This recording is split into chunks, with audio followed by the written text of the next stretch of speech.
Compte rendu de la 60e réunion du Conseil des ministres.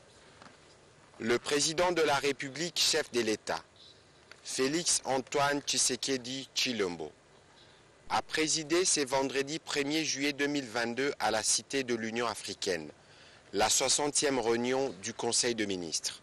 5 points étaient inscrits à l'ordre du jour. 1. Communication du président de la République, chef de l'État. 2.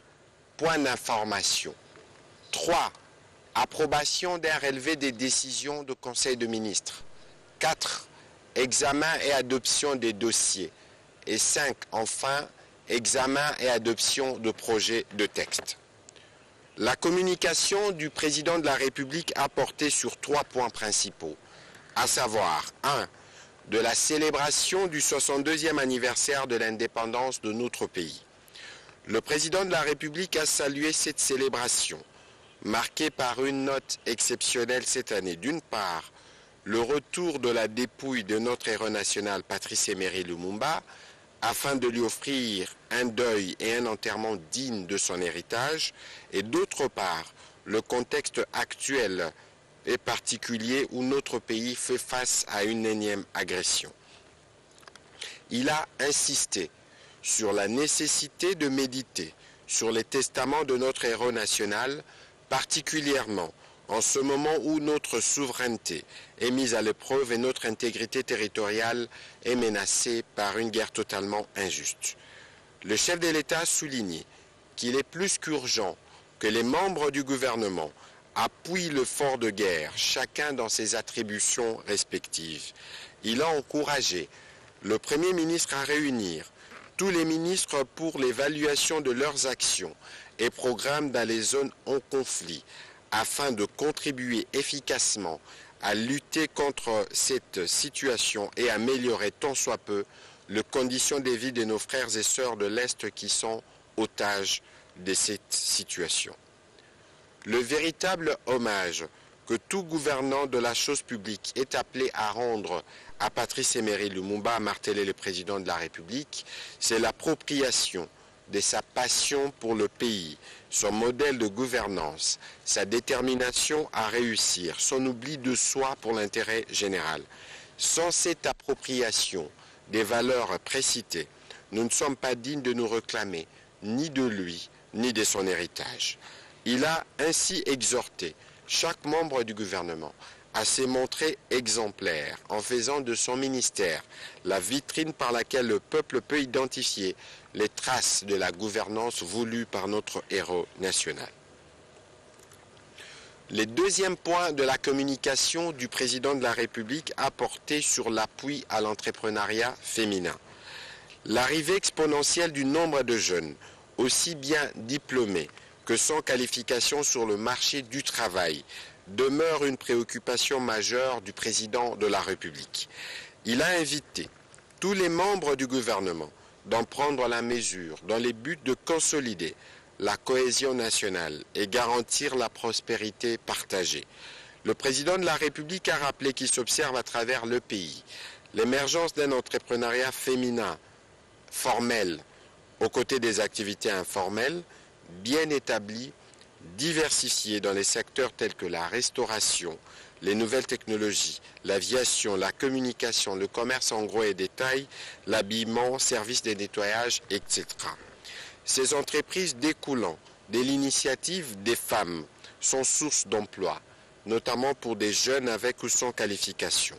Accompagner ou mieux encore, favoriser leur essor contribuera à n'en point douter à la création des milliers d'emplois. Les ministres d'État, ministre du Budget et le ministre de l'Entrepreneuriat, Petites et Moyennes Entreprises, ainsi que le ministre des Finances, ont été chargés d'honorer les engagements de l'État tels que prévus pour l'exercice budgétaire 2022. Aussi devrait-il travailler, dans la perspective de travaux de prévision budgétaire pour l'année 2023, à une augmentation sensible de crédits alloués en soutien à l'entrepreneuriat féminin. Le président de la République a aussi invité les structures nationales d'accompagnement, d'appui à l'entrepreneuriat féminin à travailler en étroite collaboration avec les ministères concernés pour identifier et mettre en œuvre tous les stimulants publics nécessaires à son essor. Troisième et dernier point de la communication du président de la République, relatif au phénomène de mariage précoce de jeunes filles. Le mariage précoce est un phénomène social qui a des ramifications sociologiques et culturelles. Il découle d'une conception de la société qui attribue à la femme un rôle social qui se limite souvent à la procréation ou aux corvées domestiques. En dépit de lois et instruments internationaux de protection des droits de l'enfant que la République démocratique du Congo a respectivement promulgués et ratifiés, telles que la Convention internationale de droit de la protection des enfants, ainsi que les lois y afférentes, il s'observe une recrudescence des phénomènes de mariage précoce de jeunes filles. Dans certains cas, les petites filles sont offertes en mariage en compensation des dettes de leurs parents, ce qui constitue une forme d'esclavagisme.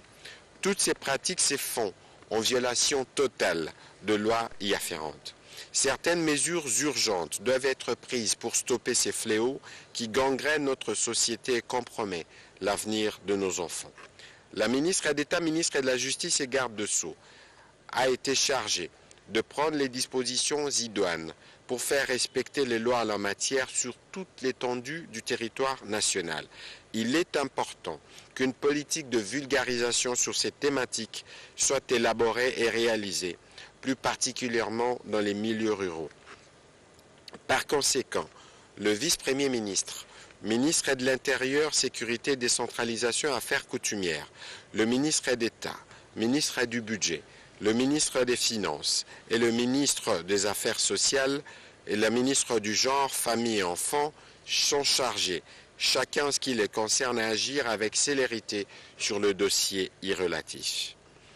Intervenant à la suite de la communication du président de la République, le Premier ministre chef du gouvernement a, au nom du gouvernement, exprimé des vives et sincères félicitations au président de la République pour le retour au pays et l'inhumation de la dépouille de notre héros national et pour les deux discours prononcés respectivement à l'occasion de l'oraison funèbre destinée à Patrice Emery Lumumba et à la commémoration de la journée de l'indépendance de notre pays. Voué à prendre date avec l'histoire, il a souligné que ces grands discours interpellent spécifiquement le gouvernement de la République au regard de la nécessité de poursuivre les efforts d'accroissement des recettes publiques à travers la lutte contre la corruption et l'écoulage des recettes en vue de l'atteinte de nos objectifs de croissance économique ainsi que ceux liés aux priorités du programme du gouvernement, notamment la sécurité, la santé, l'éducation, les réformes et le programme de développement local de 145 territoires ainsi que les élections. Rassurant la détermination à défendre l'intégrité territoriale du pays, le chef du gouvernement a précisé que le gouvernement ne ménagera aucun effort pour mettre à la disposition de nos forces armées le moyen requis pour faire face à cette nouvelle agression. Le gouvernement de la République s'apprête, conformément à l'adresse du président de la République, à faciliter les recrutements de jeunes Congolais qui le souhaitent dans l'armée pour répondre à l'appel de la patrie. Deuxième chapitre du Conseil de ministres de ce jour, relatif aux points d'information. Le vice-premier ministre, ministre de l'Intérieur, Sécurité, Décentralisation et Affaires coutumières, a informé le Conseil de l'état du territoire national qui reste dominé par la poursuite des opérations militaires dans la partie est de la République démocratique du Congo. L'état d'esprit de la population a été marqué par les hommages vibrants rendus par toute la nation congolaise à notre héros national Patrice Emery Lumumba, premier ministre de la République démocratique du Congo, qui a été inhumé à la place échangeur, désormais mémorial Lumumba. Des réactions en divers sens de la population consécutives à l'acquittement de Vital Kamerhe, président du parti politique Union pour la nation congolaise et ancien directeur de cabinet du président de la République. Intervenant à son tour, le ministre de la Défense nationale et ancien combattant est revenu essentiellement sur les déroulés des opérations militaires en cours menées par nos forces armées qui continuent à maintenir la pression sur la coalition RDF, mouvement terroriste M23, et les autres forces négatives.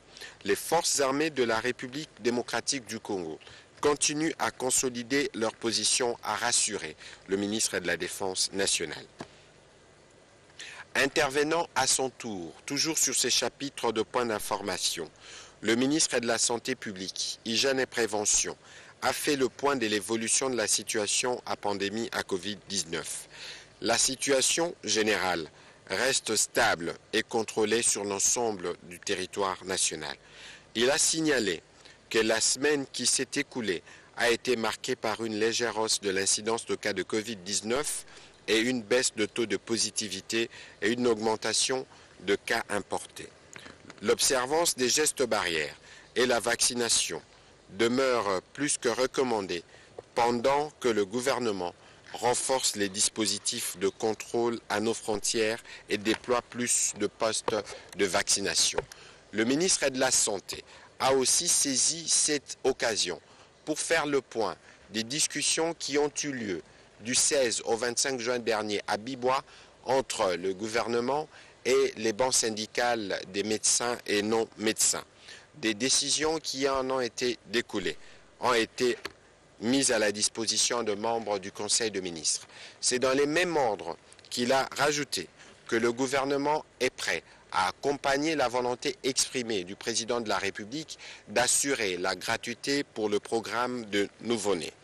Le Conseil a pris acte de cette note d'information. Le ministre d'État, les ministres de l'intégration régionale a présenté au Conseil la note d'information sur la tenue à Kinshasa le 25 juillet 2022 de la 21e session ordinaire de la conférence des chefs d'État et de gouvernement des États membres de la communauté économique des États de l'Afrique centrale. Cette rencontre de haut niveau, qui se tiendra en présentiel à Kinshasa, sera précédée à partir du 20 juillet de plusieurs réunions techniques préparatoires impliquant les experts des différents États membres. Ici est de noter que cette rencontre se tiendra dans un contexte régional marqué par plusieurs menaces à la paix, la sécurité et la stabilité, parmi lesquelles la flambée des prix de produits de première nécessité, consécutivement à la crise russo-ukrainienne, la persistance de l'activisme de groupes armés, des groupes terroristes et autres forces négatives dans la région, l'agression de la République démocratique du Congo par le Rwanda sous couvert du M23. Le Conseil a pris acte de cette note d'information. Le ministre des Sports et Loisirs a présenté au Conseil le rapport sur l'état d'avancement des préparatifs de la tenue des États généraux des sports et loisirs, conformément à l'instruction du président de la République, suite aux contre-performances sportives enregistrées ces derniers temps, notamment dans les domaines du football, contre-performances qui ont terni l'image de marque de notre pays, jadis considéré comme la plus grande nation du football africain. Ces États généraux visent donc à permettre à notre pays de faire un diagnostic global de la situation et de proposer une thérapeutique susceptible de redorer le blason de notre secteur des sports et de loisirs. C'est dans cette optique que le ministre des Sports a informé le gouvernement des détails sur l'organisation ainsi que les thématiques qui seront retenues pour ces travaux prévus pour durer du 20 au 31 août prochain. Toujours sur ces chapitres de points d'information, la ministre de la Culture, Arts et Patrimoine a présenté au Conseil le projet de planification consécutive à la signature du protocole d'accord entre le Royaume de Belgique et la République démocratique du Congo sur l'implication de la jeunesse dans la reconstitution, la promotion et la conservation du patrimoine culturel congolais. Elle a indiqué que le retour de biens culturels dans notre pays participe de la réappropriation par le peuple congolais de son patrimoine culturel pour reconstituer sa mémoire collective. Pour ce faire, l'éducation de la jeunesse au patrimoine culturel se trouve être au centre de toute action envisagée par les deux parties pour de résultats concrets.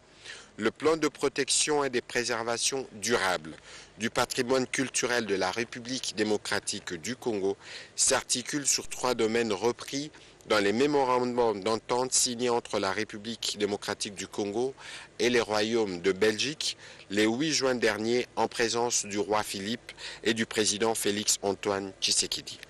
Pour ce faire, un plan stratégique est en cours d'élaboration aux fins de matérialiser cette vision qui impliquera divers acteurs, institutions et organisations. Le Conseil a pris note de ces rapports. Au 3e chapitre du Conseil de ministres de ce jour, relatif à l'approbation d'un relevé des décisions du Conseil de ministres, le Conseil de ministres a adopté le relevé des décisions prises lors de la 59e réunion du Conseil de ministres tenue le 24 juin 2022. Au chapitre de l'examen de l'adoption des dossiers, 2 dossiers. Premier dossier, politique nationale de l'aide en République démocratique du Congo. Le ministre d'État, ministre du Plan, a présenté au Conseil le plan national de l'aide en République démocratique du Congo. En effet, depuis 2005, notre pays a participé à plusieurs réunions portant sur l'efficacité de l'aide de développement. Recommandation a été faite de se doter d'une politique nationale de l'aide. Cette initiative vient donc répondre à cette exigence qui permettra de mieux canaliser l'aide internationale. Il a été cependant constaté que notre pays fait face à plusieurs défis, notamment une fragmentation et un saupoudrage de l'aide, une faible appropriation et une augmentation de coûts de transaction, une division inadéquate du travail, des difficultés à retracer l'aide et à intégrer dans le budget de l'État, une faiblesse constatée dans la coordination de l'aide, une faible capacité d'absorption, une faible implication de capacité technique nationale. Pour ce faire, il s'est avéré capital de concevoir une politique nationale de l'aide, en sigle PNA, comme document de référence pour 2 raisons majeures. Renforcer le leadership du gouvernement dans la gestion, la coordination et le pilotage tant stratégique qu'opérationnel de l'aide en vue d'améliorer son efficacité, mobiliser les ressources additionnelles pour assurer les financements du développement en vue de contribuer à l'atteinte des objectifs de développement durable et ceux du plan national stratégique de développement. Après débat et délibération, le Conseil a adopté ces dossiers. Dossier relatif à la mobilisation accrue des recettes de l'État. Le ministre des Finances a informé le Conseil de l'état performant de la mobilisation des recettes publiques de l'État. Pour seul le mois de juin 2022, il a été mobilisé plus de 1087 milliards de francs congolais sur des prévisions des recettes budgétaires arrêtées à 1047 milliards, soit un taux de réalisation de 104%. Les cumuls des recettes au premier trimestre 2022 représentent un total de 9 699,1 milliards de CDF, un taux de réalisation de 66% par rapport aux prévisions annuelles fixées à 14 milliards 790,7 milliards de francs congolais. Comparé aux recettes réalisées au premier semestre 2021, qui était de 5 402,4 milliards de francs congolais, il se dégage un écart positif de 4 315,1 milliards de francs congolais, soit une augmentation de près de 80%. Cette situation confirme la tendance haussière des recettes déclenchées depuis avril 2021.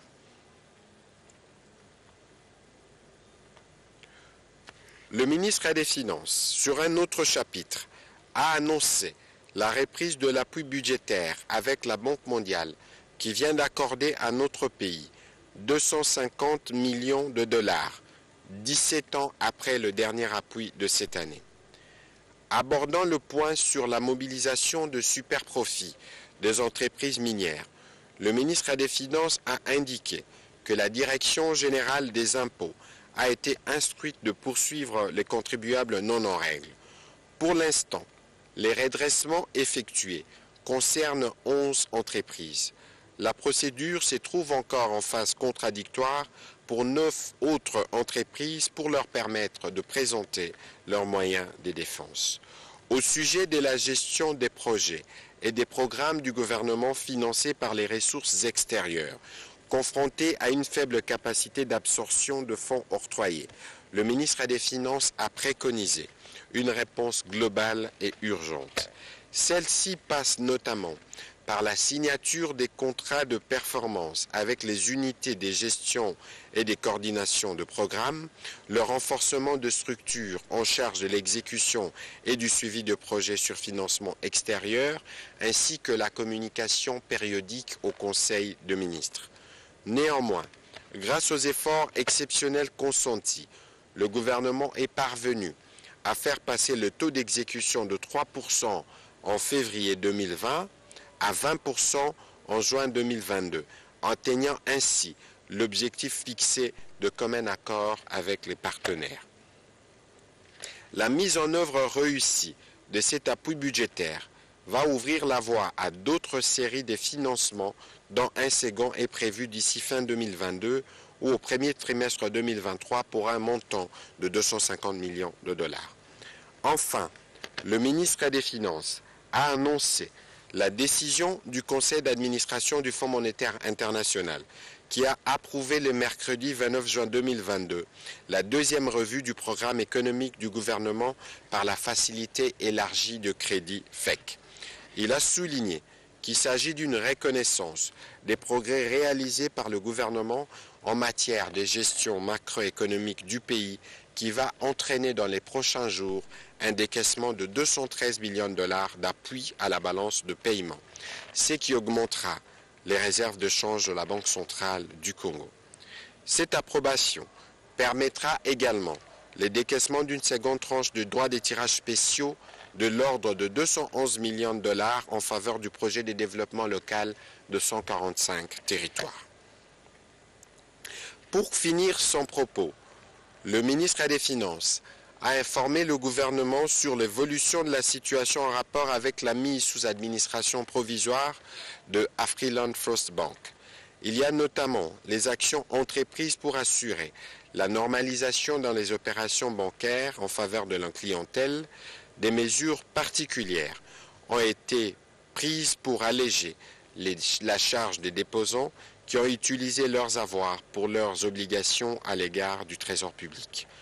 Par conséquent, le gouvernement a approuvé, conformément aux textes légaux et réglementaires à la matière, de donner sa garantie à la Banque centrale du Congo à concurrence de 100 milliards de francs congolais en vue de permettre l'ouverture d'une ligne de crédit en faveur de la banque pour une totale normalisation de ces opérations. Après débat et délibération, le Conseil de ministres a adopté ces dossiers. Dernier point inscrit à l'ordre du jour du Conseil de ministres de ce jour, relatif à l'examen et à l'adoption d'un projet de texte. Un seul texte, projet d'ordonnance-loi portant autorisation de la prorogation de l'état de siège.